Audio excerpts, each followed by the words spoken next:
Ready? Yes, start.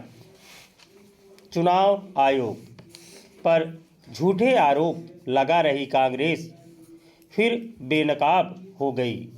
वह इसलिए बेनकाब हुई क्योंकि चुनाव आयोग ने तथ्यों के साथ यह सामने रखा कि विपक्षी नेताओं ने महाराष्ट्र में मतदाता सूची में मनमाने ढंग से नाम हटाने या जोड़ने का जो आरोप लगाया था वह आधारहीन है और उसकी वेबसाइट पर उपलब्ध विवरण इसकी पुष्टि करता है।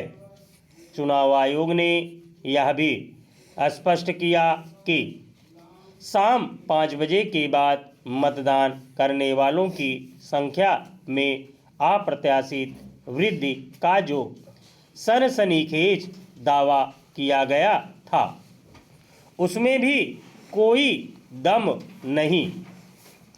इस सिलसिले में उसने इस तथ्य की ओर ध्यान दिलाया कि मतदान प्रतिशत का विवरण वाला दस्तावेज प्रत्याशियों के अधिकृत एजेंटों के पास रहता है और उसमें फेरबदल की कहीं कोई गुंजाइश नहीं।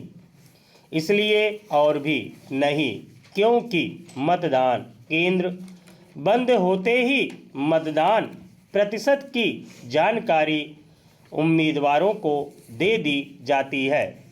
चुनाव आयोग ने कांग्रेस के इस झूठ का भी पर्दाफाश किया कि महाराष्ट्र में 50 विधानसभा क्षेत्रों में औसतन 50,000 नए मतदाता जोड़े गए और उनमें से 47 में महायुति ने जीत हासिल की। चुनाव आयोग के अनुसार ऐसा केवल 6 विधानसभा क्षेत्रों में हुआ था और इससे सभी दलों के प्रतिनिधि अवगत थे। चुनाव आयोग के स्पष्टीकरण से यह भी साफ हो गया कि कांग्रेस और उसके सहयोगी दलों का यह दावा भी मनगढ़ंत ही था कि महाराष्ट्र में हर विधानसभा क्षेत्र में बड़ी संख्या में मतदाताओं के नाम काट दिए गए। ऐसे फर्जी दावे यही बताते हैं कि कांग्रेस और अन्य विपक्षी दल चुनाव प्रक्रिया को लेकर बेबुनियाद दावे कर लोगों को गुमराह और चुनाव आयोग को बदनाम करने में माहिर हो गए हैं। लगता है कि वे एक रणनीति के तहत पहले से इसकी तैयारी कर लेते हैं कि यदि नतीजे अनुकूल ना रहे तो ऐसे बेबुनियाद आरोप उछालना है और जनता के बीच भ्रम पैदा करना है ताकि उनकी अपनी कमजोरियों की ओर किसी का ध्यान न जाए।